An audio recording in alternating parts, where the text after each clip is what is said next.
From the outside, life in the Scottish Highlands can look a little unreal.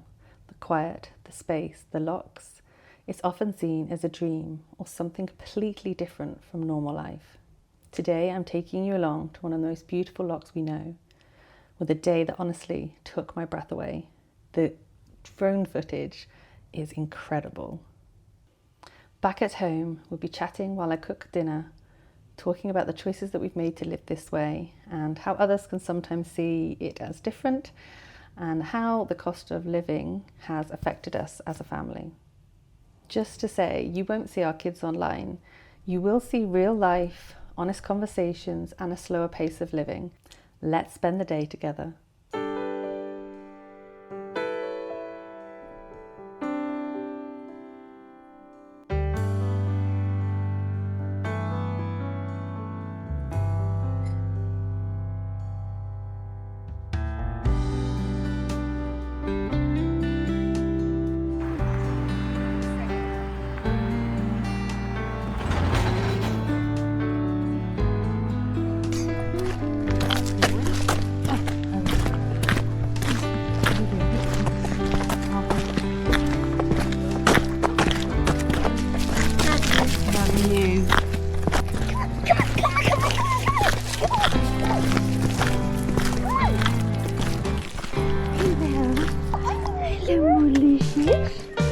Oh, you're so beautiful. Oh, hey, Geeks. Fancy seeing you here. Hello. Hello. Oh, we've had a good run round, haven't we? Yeah.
Hi! Oh, excellent, thank you very much. This is a book that I have got for a book tour. If anyone doesn't know, I am I guess what you call a bookstagrammer, and It's Wanderlust in Words is my Bookstagram handle, and I review read books. Authors will send me books. Also on quite a lot of company book tour company lists, influencers, I guess. I hate that term. But yeah, people seem to enjoy my reviews, and yeah, so this is The Hunger of the Dragon. This is a read-along. I did not realize it was such a big book. How many pages is that without spoiling it for me? 554, wow, 554. Oh. So let's get back on with the cooking, shall we? If anyone's got any good sort of stew recipes, or any good winter autumnal recipes, let me know. I'm not one for sticking to recipes, but I love using them as like a base, I guess. And I generally work with whatever I have in the house. So most of the time, recipes that I use are never the same twice, because I always use what I have, rather than, I think a lot of people, I'm sure I'm not the only one, but I think a lot of people will find a recipe to cook and then go out and get all the ingredients they need for said recipe. I don't tend to do that. I don't know why.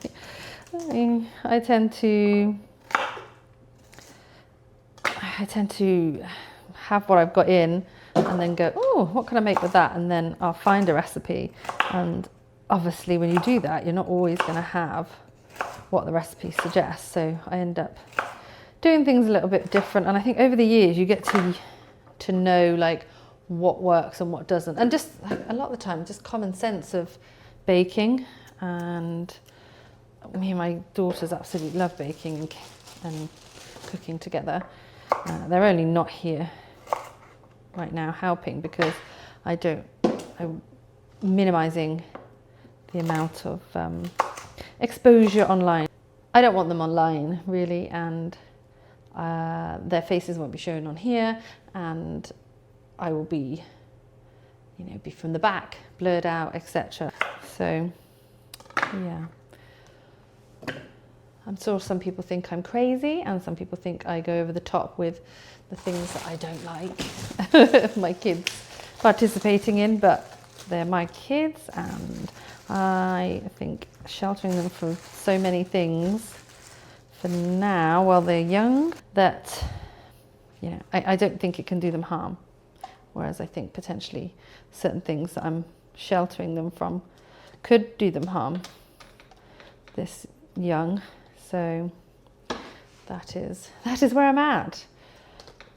We do have it quite a lot that a lot of people don't really not understand, because I don't need them to understand, but a lot of people don't get, I guess, how we live. It's very different, I guess, to the way a lot of families live. We're quite conscious about what we put in our body. I mean, we're not perfect, don't get me wrong. We've all got a bit of a sweet tooth, and we don't eat clean as such, but to a certain degree, as much as possible. With kids, as any parent knows, it can be a little bit of a minefield. You can't force kids to. I'm an adult. I'll eat things I might not necessarily like because I know they're good for me. It doesn't really work the same way with children. Chocolate, like treats and stuff, I try and stick to like homemade, because then at least I know what's in it. But as I said, we are not perfect by any stretch of the imagination. But I feel like these little things, surely they've got to help a little bit, have they not? So that is that. I'm going to pop that in pop that in there, pop some water in. And just pop that on high. I'll pop in one stock cube, one bedsheet stock cube for now, and one beef. May add more, may not. And I'll leave that to cook overnight. I'm just gonna brown off some onions. So I think I'm just gonna do the one.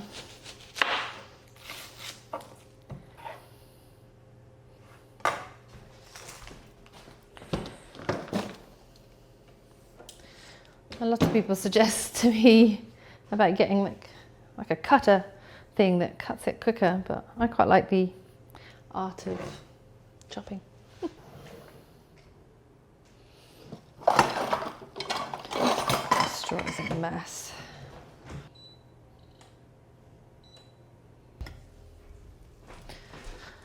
Come on. I know, you must be the world's chunkiest cat. Look at my cat. Look at him. There, eat. I haven't made pizza dough for a long time. Pizza night was on a Friday, and one night I realised I hadn't got pizzas, and we live very rurally even then. So I was like, right, well, we're just gonna have to make them. So we made them, and the kids absolutely love them. And a pizza night was supposed to be the night where obviously I didn't have to cook very much. I just bunged them in the oven. It was supposed to be kind of a night off. But they loved the homemade one so much that that became our thing. And then it got to a point where I felt a bit burnt out. It was about a decade later, maybe not quite that. It was a good few years later, and then I brought back pizza night because the reason it was introduced was because, you know, give me one day off from actually cooking anything. But we've gone back to it now because, well, as everyone is acutely aware, everything just costs so much money. And I couldn't believe, well, I guess I could believe, I've noticed it for a little while now, but it really feels like it's got to the point where just everything costs so much money. Food is mainly what I'm talking about, but everything obviously, but food just to feed my family, how much money used to go yay far is not going yay far anymore. So we went to Lidl and I thought we'll get some pizzas. And do you know what, how much was it? I think it was almost £3 for like the cheapest ones they do, and then the fancy versions were like over £4 or almost £4 or something. I was like, holy moly. And obviously there's 6 of us, but I was like, oh my gosh, that's a lot of money on pizza. So we were like, and the girls were like, well, can we just start making them again? And I was like, oh. But we don't have them every Friday anymore. Nothing's set in stone what we eat at the moment, but I thought, well, why not?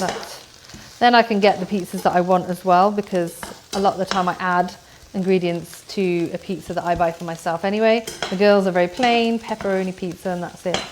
So I'm going to make a pizza for dinner tonight. So they're nicely browned. I think that's it. And I'll put that in.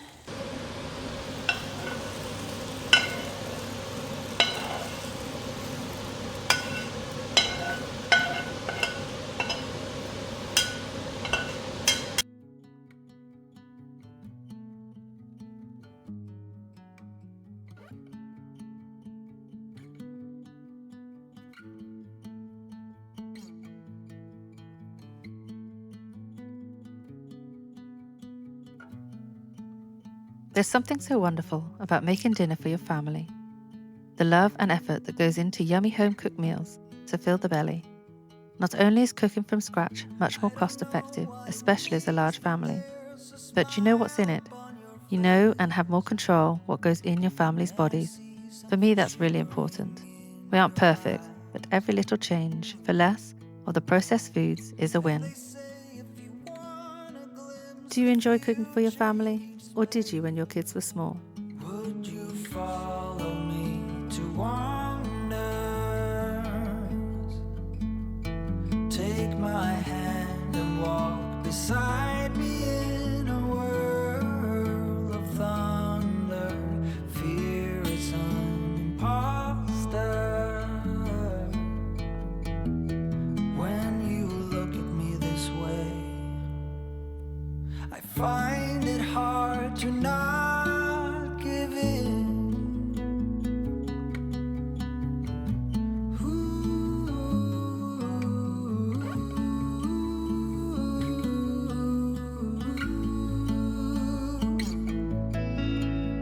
So the days became weeks, it felt just like the night before.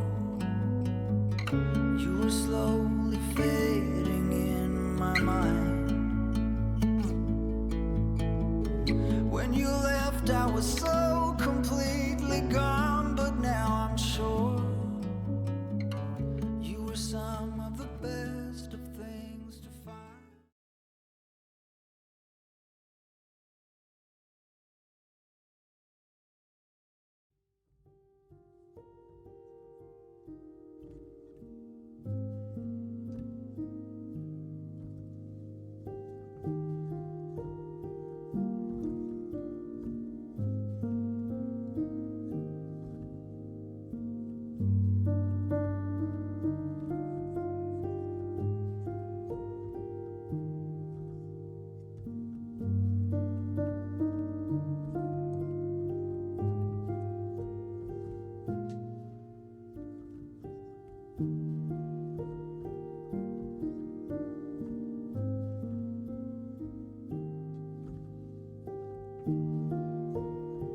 Thank you so much for spending part of your day with us here in the Highlands. Life out here might look different, and it definitely comes with its challenges, but it's a pace that works for us, and I love sharing it honestly. If this slower way of living, the landscapes, or these real conversations resonate with you, I'd love for you to stay a while. Do subscribe if you'd like to follow along, and I'll see you in the next one.